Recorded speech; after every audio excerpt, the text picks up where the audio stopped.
Hi friends, welcome to टाकी talks. आज मैं इस वीडियो में एक अच्छी सी स्पाई थ्रिलिंग मूवी को एक्सप्लेन करूंगी। मूवी का नाम है द कोरियर। इस मूवी को वास्तविक घटनाओं के आधार पर बनाया गया है। मूवी तो बहुत अच्छी है, इसलिए आप एंड तक जरूर देखिएगा। वीडियो डिस्क्रिप्शन में टेलीग्राम लिंक पर क्लिक करके हमारे टेलीग्राम चैनल में ज्वाइन करें और मूवी अपडेट्स को जानते रहिए। Now let's start our video.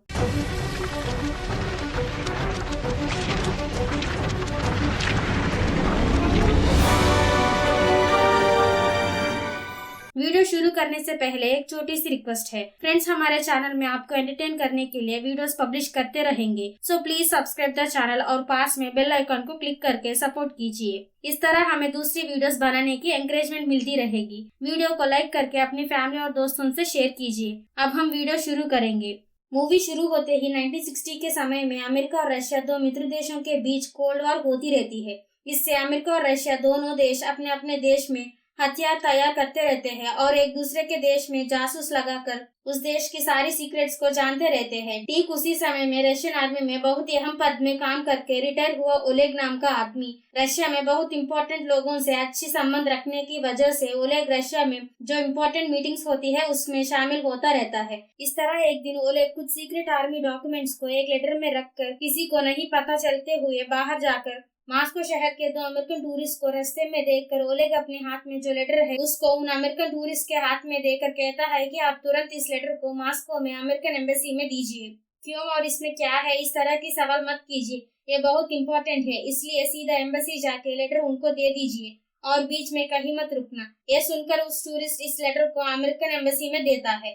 तब मूवी की टाइटल दिखाते हैं। इसके बाद स्टोरी 4 महीने लीव के बाद लंदन में इंग्लैंड सीक्रेट एजेंसी जिसका नाम है MI6 उसके हेडक्वार्टर्स दिखाते हैं। अमेरिकन सीक्रेट एजेंसी जिसका नाम है CIA उसमें काम कर रही एमिली उनका मित्र देश इंग्लैंड जाकर लंदन में MI6 हेडक्वार्टर्स की एजेंट से मिलकर कहती है कि 4 महीने पहले हमें रशिया से एक कोरियर आया था। उस कोरियर को ओलेग जो रशियन आर्मी में काम करके 13 बार अवार्ड्स लेकर रिटायर हुआ है, अब वो Russian state committee for scientific research में काम कर रहे हैं। उन्होंने हमारे एम्बेसी में इस कोरियर को भेजा है। उस कोरियर से ओलेग हमें बताया कि रशिया अमेरिका से न्यूक्लियर वॉर करने के लिए तैयारियां कर रही है। यह सुनकर MI6 के एजेंट फ्रैंक कहता है कि तो मॉस्को में अमेरिका की अच्छी सिक्योरिटी संस्था नहीं है, इसलिए आप इंग्लैंड एजेंट्स की सहाय के लिए आई है। यह सुनकर एमिली कहती है कि हाँ, मैं इसीलिए यहाँ आई हूँ। तब ऑफिसर फ्रैंक कहता है कि मॉस्को में हमारे एम्बेसी में बहुत सारे अच्छे ऑफिसर्स हैं। मैं उनको जिस ओलेग के बारे में आप बताई है उनसे मिलकर बात करने के लिए कहूंगा। तब एमिली कहती है कि नहीं, ओलेग अब बहुत अहम पद में काम कर रहे हैं और वैसे भी रशियन सिक्योरिटी संस्था जिसका नाम है KGB वो सारे एजेंट्स अहम पद में काम करने वाले ऑफिसर्स पर बहुत सख्ती से फॉलो करते हुए नजर रखते हैं। अगर डिफेंस के लोग या हमारे देश के एम्बेसी के लोग उनसे मिले तो KGB एजेंट्स को शक हो सकता है, इसलिए डिफेंस या हमारे संस्था से कोई संबंध न होने वाले आदमी को भेज दे तो उन्हें शक नहीं होगी। इस तरह कहती है एमिली। तब ऑफिसर फ्रैंक सोचता है कि इस तरह मॉस्को जाकर ये सब काम करने वाला बहादुर सिविलियन हमें कहाँ मिलेगा। ठीक उसी समय में लंदन में ग्रेविल नाम का आदमी डिफेंस और इन एजेंट संस्थाओं से कुछ संबंध ना होते हुए बिजनेस करता रहता है। तब MI6 के ऑफिसर फ्रैंक को ग्रेविल के बारे में पता चलता है। तुरंत एमिली को साथ लेकर फ्रैंक ग्रेविल के पास जाकर कहता है कि ब्रिटेन को तुम्हारी जरूरत है। अगर ठीक से बताया तो सारी विश्व को तुम्हारी जरूरत है। रशिया अमेरिका पर न्यूक्लियर अटैक करने की प्लान कर रही है। अगर ऐसा हुआ तो दो देशों के बीच न्यूक्लियर वॉर शुरू होगी, इससे सारी दुनिया तबाह हो जाएगी। ये सुनकर ग्रेविल कहता है कि मैं एक साधारण सेल्समैन जो केवल बिजनेस करना ही जानता हूँ। यह सुनकर फ्रैंक और एमिली ग्रेविल से कहते हैं कि तुम्हें किसी भी तरह की इलीगल काम करने की कोई जरूरत नहीं है। तुम बस यहाँ जो बिजनेस कर रहा है बस मॉस्को जाकर यही वहाँ पर करो। हमें जब जरूरत पड़ती है बस उसी समय तुम्हें हमारे काम करना पड़ेगा और ये बात किसी को बताना मत, तुम्हारी बीवी को भी पता नहीं चलना चाहिए। तब ग्रेविल को एक टाइपिंग देकर कहते हैं कि इसको मॉस्को में पहनना मत भूलना। मॉस्को जाकर वहाँ तुम्हारी बिजनेस शुरू करने की पेपर वर्क पूरी करो। इस तरह कहते हैं फ्रैंक और एमिली। दूसरी ओर रशियन इंटेलिजेंस KGB में काम कर रहा है ग्रिबनोव रशिया में रहकर जो अमेरिकन की सहाय करने की शक आने पर उन सारे लोगों को पकड़कर उन्हें जान से मारता रहता है। ठीक उसी समय में ग्रेविल मॉस्को पहुंचकर वहां एक होटल में रुककर अपना बिजनेस के काम शुरू करता है। इस तरह मॉस्को में ऑफिसर से मिलकर ग्रेविल वहां पर करने वाला बिजनेस के बारे में समझाकर बिजनेस के लाइसेंस लेने की काम में होता है। तब ग्रेविल लगाया टाइपिंग को देखकर ओलेग सोचता है कि ग्रेविल को सीआईए की संस्था भेजने की बात समझकर मीटिंग होने के बाद किसी को शक न होते हुए ग्रेविल के पास जाकर फ्रेंडली बातें करके दोनों मिलकर घूमते हुए रशियन केजीबी एजेंट्स को शक न होते हुए ये सिर्फ बिजनेस के लिए साथ में घूम रहे हैं, इस तरह उनके सामने नाटक करते हैं। इसके बाद सबको यकीन दिलाते हैं कि ये लोग एक बिजनेस ट्रिप में जा रहे हैं। इस तरह उनको यकीन दिलाकर ग्रेविल ओलेग को ब्रिटेन ले जाता है। इस तरह ब्रिटेन पहुंचकर ओलेग फ्रैंक और एमिली से मिलता है। तब फ्रैंक और एमिली कहते हैं कि तुम इस न्यूक्लियर वार को रोकने के लिए अपने देश के खिलाफ काम कर रहे हो, हम हमेशा तुम्हारा सपोर्ट करेंगे। ये सुनकर ओलेग कहता है कि बाहर सारी दुनिया ये सोचती है कि रशिया साइलेंट है, कुछ नहीं कर रही है, लेकिन रशिया न्यूक्लियर वार के लिए तैयारियां कर रही है। अब से मैं जो भी इंफॉर्मेशन भेजूंगा उसको अच्छे से समझकर बहुत बढ़िया डिसीजंस लेकर इस युद्ध को रोकिए।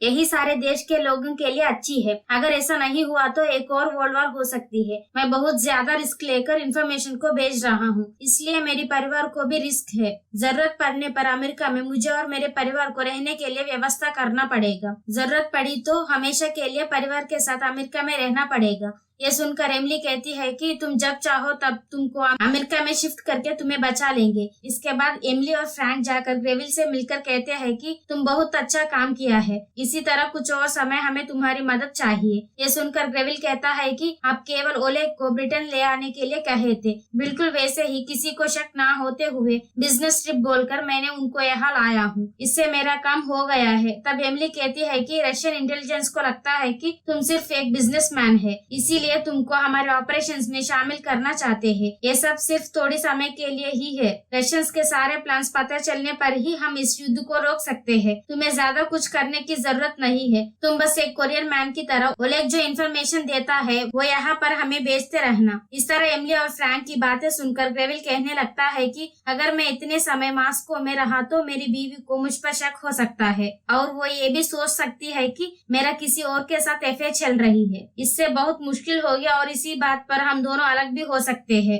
वैसे भी एक बार मेरी बीवी मुझे किसी और के साथ देख लिया है, इसलिए वो मुझ पर आसानी से शक करती रहती है। तब फ्रैंक और एमिली दोनों मिलकर बहुत मुश्किल से ग्रेविल को मनाते हैं। इसके बाद ग्रेविल ओलेग को अपने घर ले जाकर परिवार से मिलाता है। इस तरह ओलेग और ग्रेविल के बीच दोस्ती बढ़ती है।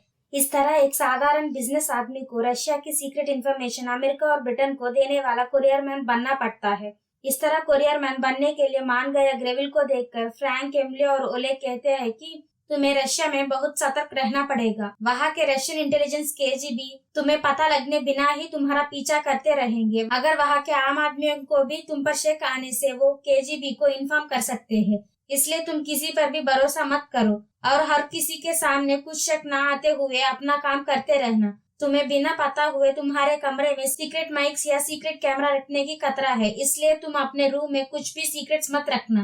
केजीबी में काम करने वालों को लिप रीडिंग भी आती है और दूर से भी वो तुम पर नजर रख सकते हैं, इसलिए तब तक तुम कुछ मत कहना जब तक ओलेग कहेगा वो सेफ एरिया है। यहाँ तुम्हारी बीवी को कुछ भी चीजों की जरूरत पड़ी तो सारी चीजें हम सप्लाई करेंगे, तुम बस वहाँ स्टील बिजनेस करने की नाटक करो। इस तरह कहकर ओलेग एंड ग्रेविल को मॉस्को भेज देते हैं। तब ग्रेविल रशिया पहुंचकर एक साधारण स्टील बिजनेसमैन की तरह काम करता रहता है। दूसरी तरफ ओलेग रशियन डिफेंस के बारे में और न्यूक्लियर बॉम्ब्स की तैयारियों के बारे में सारा इंफॉर्मेशन चुराकर चुपके से ग्रेविल को देता रहता है।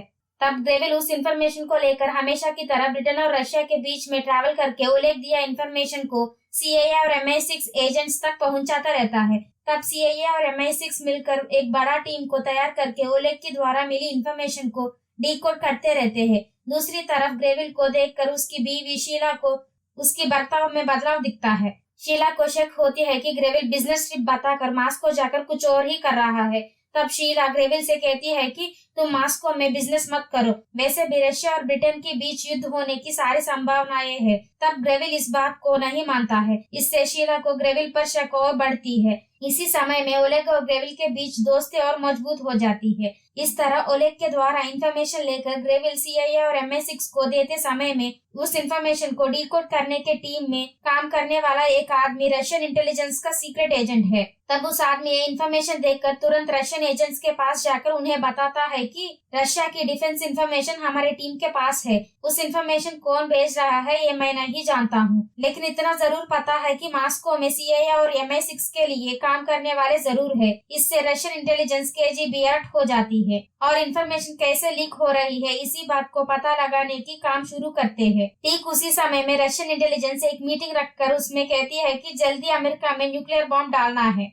उसी मीटिंग में है ओलेग ये बात जानकर सोचता है कि जल्दी खतरा होने वाली है, मुझे बहुत जल्दी पता लगाना होगा ये लोग अटैक कहाँ शुरू करने वाले हैं और कौन सी एरिया में पहले अटैक होगी। ये जानने के लिए ओलेग प्रयास करता रहता है। तब ओलेग चुपके से डिफेंस ऑफिस में जाकर इंफॉर्मेशन चुराने के काम में होता है। दूसरी तरफ ग्रेविल बिजनेस करने की नाटक करता रहता है। एक दिन उसकी होटल के कमरे में किसी और आ जाने की शक होती है। तब ग्रेविल सोचता है कि KGB को मुझ पर शक हुआ होगा, इसलिए मेरे कमरे की तलाशी लिया होगा। ठीक उसी समय में KGB का एजेंट ग्रिबन ओलेग के पास जाकर पूछता है कि तुम हमारे डिफेंसिव सिस्टम में बहुत अहम पद में काम किया है, रिटायर होने के बाद भी हमारी मदद कर रहे हो, इसलिए तुम पर हमें कोई शक नहीं है। लेकिन आजकल तुम ग्रेविल के साथ घूम रहे हो, उस पर हम भरोसा कर सकते हैं क्या? यह सुनकर ओलेग कहता है कि ग्रेविल सिर्फ यहाँ बिजनेस करने की सिलसिले में आया है, उस पर शक करने की कोई जरूरत नहीं है। यह सुनकर ग्रिबनोव वहां से चला जाता है। इसके बाद ग्रेविल ओलेग दिया इंफॉर्मेशन की डॉक्यूमेंट्स को ब्रिटेन जाकर देने से उस डॉक्यूमेंट्स में रशिया क्यूबा में एक सीक्रेट आर्मी कैंप लगाकर वहां से अमेरिका पर न्यूक्लियर बॉम्ब डालने की बात होती है। तब CIA और MI6 के लोग सोचते हैं कि यह बरसात के मौसम होने के कारण आसमान में बादल होंगे, इसलिए उनको एरोप्लेन्स में आकर बॉम्ब डालने की बड़ी मुश्किल होगी। इसका मतलब अक्टूबर तक कोई अटैक नहीं होगी। इसके बीच में हम कुछ न कुछ करके अटैक्स को रोकना पड़ेगा। इसके बाद फ्रैंक ग्रेविल को देखकर कहता है कि तुम अब तक पहुंचाए इंफॉर्मेशन काफी है। KGB तुम्हारे कमरे की तलाश लिया है, तुम ही ने बताया ना उनको तुम पर शक हुआ होगा, इसलिए तुम वापस मॉस्को मत जाओ, यही अपना बिजनेस करो। यह सुनकर ग्रेविल कहता है कि मेरी बात ठीक है, लेकिन ओलेग और उसकी परिवार को अमेरिका ले जाने की बात आपने भी किया है ना? इस तरह पूछने पर फ्रैंक बताता है कि अगले हफ्ते ओलेग एक बिजनेस मीटिंग के लिए ब्रिटेन आ रहा है ना। अगर KGB को ओलेग पर शक हुआ हो तो उसको इस बिजनेस मीटिंग के लिए ब्रिटेन नहीं जाने देंगे। इसका मतलब KGB को ओलेग पर अभी तक शक नहीं हुआ है। इस वक्त हम उनको हमारे पर शक आने की मौका नहीं दे सकते हैं। किसी को शक नहीं होते हुए सही समय आने पर हम ओलेग की परिवार को अमेरिका भेजेंगे। आगे से तुम इन मामलों के बारे में मत सोचना। अब से तुम अपना बिजनेस यहीं पर आराम से कर सकते हो। इस तरह फ्रैंक की बातें सुनकर ग्रेविल वापस मॉस्को नहीं जाता है और ब्रिटेन में ही रहता है। दूसरी ओर मॉस्को में ओलेग अपने ऑफिस में काम करते हुए चक्कर आकर गिर जाता है। तब तुरंत ओलेग को हॉस्पिटल में ज्वाइन किया जाता है और ओलेग की देखभाल करने के लिए उसकी परिवार भी हॉस्पिटल में ही रहती है। दूसरी तरफ अमेरिका अपनी ड्रोन्स की मदद से क्यूबा में फोटोज खींचने से उन्हें रशियन आर्मी कैंप्स दिखते हैं। तब ओलेग के द्वारा मिली डॉक्यूमेंट्स में जो भी है उस पर भरोसा करके वो मानते हैं कि रशिया अमेरिका पर अटैक करने वाली बात पक्की है। इसके बाद American president JF Kennedy press meet लगाकर बताता है कि रशिया क्यूबा में एक मिलिट्री बेस तैयार करके हम पर अटैक करने की कोशिश करने की बात हमें पता चली है। अगर ऐसा हुआ तो इसका परिणाम बहुत गंभीर होगी। दूसरी ओर ओलेग ब्रिटेन में होने वाली बिजनेस ट्रिप जाने के लिए तैयारियां करते समय एक रशियन ऑफिसर आकर ओलेग से मिलकर कहता है कि अब ब्रिटेन में होने वाली मीटिंग के लिए तुम जाने की जरूरत नहीं है। हमारी गवर्नमेंट उस मीटिंग में जाने के लिए दूसरी टीम को भेजने वाली है। तब ओलेग को समझ आता है कि KGB को उस पर भी शक हो गया है। तुरंत ओलेग घर जाकर अपने कमरे में छुपाया लॉकर खोलकर उसने छुपाया सारा डॉक्यूमेंट्स चेक करने पर वो सब वहीं पर होते हैं। तब ओलेग ब्रिटेन ना जाने की बात पता चलने पर ग्रेविल तुरंत जाकर फ्रैंक और एमिली से मिलकर कहता है कि ओलेग को मीटिंग में नहीं भेज रहे हैं। इसका मतलब ओलेग खतरे में है। KGB को उस पर भी शक हुआ होगा। हमें जल्दी ओलेग और उसकी परिवार को अमेरिका भेजना पड़ेगा। यह सुनकर फ्रैंक कहता है कि ये सब बहुत रिस्की है, अगर तुम वहां गया तो वापस आने की चांसेस बहुत कम है। तब ग्रेविल कहता है कि कुछ भी हो हमें ओलेग को बचाना ही होगा। तब एमिली कहती है कि ठीक है, तुम्हारे साथ मैं भी मॉस्को आऊंगी। तब ग्रेविल और एमिली दोनों मिलकर मॉस्को जाकर ओलेग को वहां से निकालने की प्लान करते हैं। इसके बाद ग्रेविल घर जाकर उसकी बीवी शीला से कहता है कि मैं आखिरी बार मॉस्को जाकर आता हूँ, इसके बाद मैं वहां नहीं जाऊंगा। तुरंत ग्रेविल और एमिली दोनों अलग अलग मार्स को पहुंचते हैं। ग्रेविल ओलेग के पास जाकर उसको अपने परिवार के साथ तैयार रहने के लिए कहता है और ये भी बताता है कि उन लोगों को अमेरिका भेज रहे हैं। दूसरी ओर एमिली अमेरिकन एम्बेसी जाकर वहाँ के ऑफिसर्स की मदद से ओलेग को वहाँ से भेजने की रूट मैप तैयार करके सारी तैयारियां पूरी कर लेती है। दूसरी तरफ रशिया और अमेरिका के बीच युद्ध होने की बात पता होने पर बाकी देशों ने इस युद्ध को रोकने के लिए इन दोनों देशों से बात करते रहते हैं। इस तरह सारे देशों के बीच युद्ध की बातें होते रहती है। ठीक उसी समय में ओलेग अपने परिवार के साथ एमिली और ग्रेविल सब अलग अलग होकर पहले ही प्लान किया गया रूट्स में जाते रहते हैं। तब केजीबी के एजेंट्स आकर तीनों को पकड़ लेते हैं। तब ओलेग उसके पास आया केजीबी ऑफिसर्स को देखकर पूछता है कि आप मुझे क्यों शक करके गिरफ्तार कर रहे हैं। तब वो कहते हैं कि हम जानबूझकर तुमको बीमार करके हॉस्पिटल में भर्ती करवाया है और तुम्हारे परिवार को भी तुम्हारे साथ हॉस्पिटल में रहने दिया है। तुम सबको बिना पता लगते हुए तुम्हारे ही घर में सीक्रेट कैमरास फिक्स करवाया है। जब तुम्हें ब्रिटेन मीटिंग ना जाने की बात पता चलते ही तुम खुद अपने घर की सीक्रेट लॉकर खोल कर डॉक्यूमेंट्स को चेक किया है।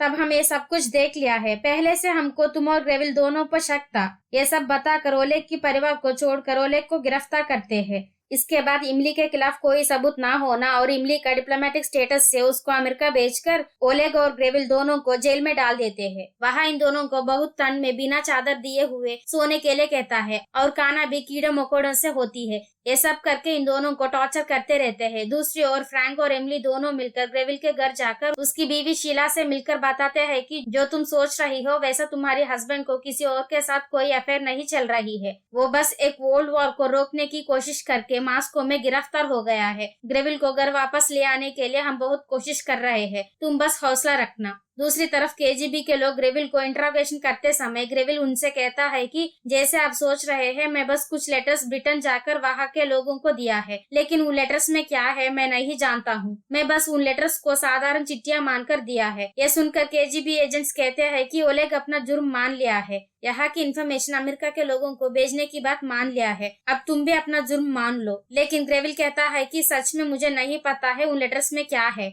मैं बस बिजनेस के काम से ब्रिटेन और मास्को आते जाते रहता था। ओलेग मुझे कुछ लेटर्स दिया है, मैं बस उन्हें ब्रिटेन की पोस्ट बॉक्स में डाल दिया है। इस सब से केजीबी के लोग ग्रेविल और ओलेग को अलग अलग तरीकों से उन्हें टॉर्चर करते रहते हैं। दूसरी तरफ बाकी देशों मिलकर अमेरिका और रशिया के बीच युद्ध होने से पहले ही रोक देने से इन दोनों देश अपने लोगों को क्यूबा से वापस बुला लेते हैं।